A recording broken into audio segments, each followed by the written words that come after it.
కుందేలు తాబేలు కథ. ఒకప్పుడు ఒక సుందరమైన అడవిలో ఎన్నో జంతువులు సుఖంగా జీవించేవి. ఆ అడవిలో ఉన్న జంతువుల మధ్య మంచి అనుబంధం ఉండేది. అందరూ కలిసిమెలిసి ప్రేమగా ఉండేవారు.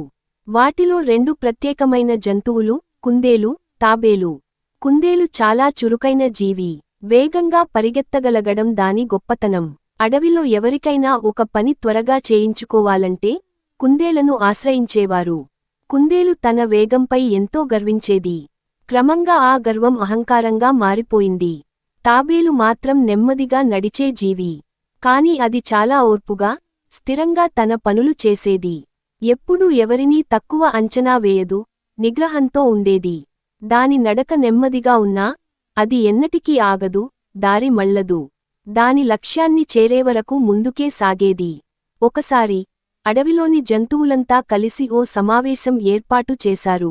అందులో కుందేలు తన అహంకారాన్ని చాటుకునేలా ఇలా అన్నది. ఈ అడవిలో నన్నంటే వేగంగా పరిగెత్తగల జంతువు ఏదీ లేదు. నా వేగానికి ధాటిగా రాలేవారు. నన్ను చూసి అందరూ గర్వించాలి. నేను ఓ రేసు నిర్వహించాలనుకుంటున్నాను. ఎవరు అయినా ధైర్యం ఉంటే నాకు పోటీ ఇవ్వండి. అందరూ మూగబోయారు. అప్పుడే తాబేలు నెమ్మదిగా ముందుకు వచ్చి అన్నది. కుందేలా, నీ వేగం నిజంగా అద్భుతం. కానీ ఒక్క వేగమే కాదు, ఓర్పు, పట్టుదల కూడా ముఖ్యమే. నీతో ఒక రేసు చేయాలనుకుంటున్నాను. అది వినగానే కుందేలు నవ్వేశాడు. నువ్వా నాతో పోటీ చేస్తావా? నువ్వు పరిగెత్తే వరకు నేనొక చెట్టు కింద నిద్రపోయి వచ్చేస్తాను. జంతువులందరూ ఆశ్చర్యపోయారు. తాబేలు మాత్రం శాంతంగా నవ్వుతూ, అలాగైతే చూద్దాం అన్నది. రేస్ రోజున అడవి మధ్యలో మొదలు పెట్టడానికి ఒక ప్రత్యేకమైన మార్గాన్ని ఏర్పాటు చేశారు. ఆ మార్గం చిన్న గుట్టలు, పొదలు, కొంచెం లోతైన నీటిబావులు, చిన్న జెండాలు పెట్టి సూచించబడింది.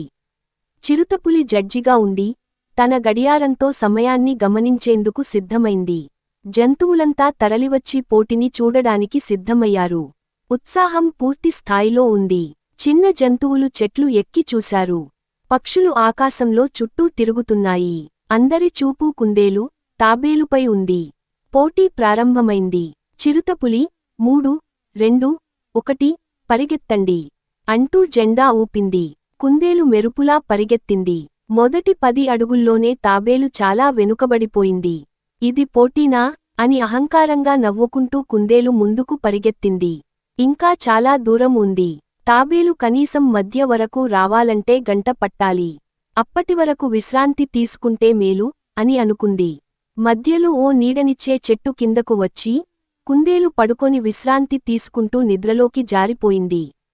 ఇంకా తాబేలు మాత్రం ఆగకుండా నెమ్మదిగా, కాని నిరంతరాయంగా ముందుకు సాగింది. దారిలో పాము గుంతలు వచ్చాయి, మలుపులు వచ్చాయి, కొంచెం నీటి పైకి తేలిపోవాల్సి వచ్చింది. కాని తాబేలు ఎక్కడా ఆగలేదు. దారిని వదలలేదు. లక్ష్యాన్ని మరవలేదు. ఒకవేళ కుందేలు నిద్రలేచి చూస్తే తాబేలు చివరి మలుపు దాటి గమ్యానికి చేరిపోతున్నది. అయ్యో అని కుందేలు పరుగెత్తింది. కాని అప్పటికే తాబేలు గమ్యస్థానాన్ని తాకేసింది. అందరూ ఉలిక్కిపడ్డారు. తాబేలు గెలిచింది అని చిరుతపులి ప్రకటించింది. జంతువులందరూ చప్పట్లు కొడుతూ ఆనందంగా ఊరేగించారు. కుందేలు తల వంచి వచ్చి తాబేలును అభినందించింది. నన్ను క్షమించు తాబేలు. నీ ఓర్పు, పట్టుదల ముందు నా వేగం వ్యర్థమైంది. నేను నీ నుంచి గొప్ప పాఠం నేర్చుకున్నాను. తాబేలు నవ్వుతూ అన్నది. గెలుపు నెమ్మదిగా వస్తుందేమో కాని, క్రమంగా వచ్చినదే స్థిరంగా ఉంటుంది. మన దారి మధ్యలో ఎన్ని ఆటంకాలొచ్చినా, ఆగకుండా ముందుకు సాగితే విజయం మనదే. ఆ రోజు నుండి కుందేలు చాలా మారిపోయింది. ఇకపై అహంకారం పెట్టకుండా, మిగిలిన జంతువులకు సహాయం చేస్తూ, ఓర్పుతో జీవించసాగింది. మొత్తానికి ఈ కథ మనకు చెప్పే నీతి: వేగం ఒక్కటే సరిపోదు. ఓర్పు, క్రమశిక్షణ, పట్టుదల ఉంటే ఎవరైనా విజయం సాధించగలరు.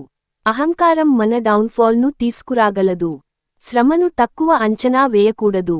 నెమ్మదిగానే అయినా, దిశ తప్పకుండా సాగితే గమ్యం చేరవచ్చు. మా కథ మీకు నచ్చినట్లయితే లైక్ కొట్టి సబ్స్క్రైబ్ చేసుకోండి.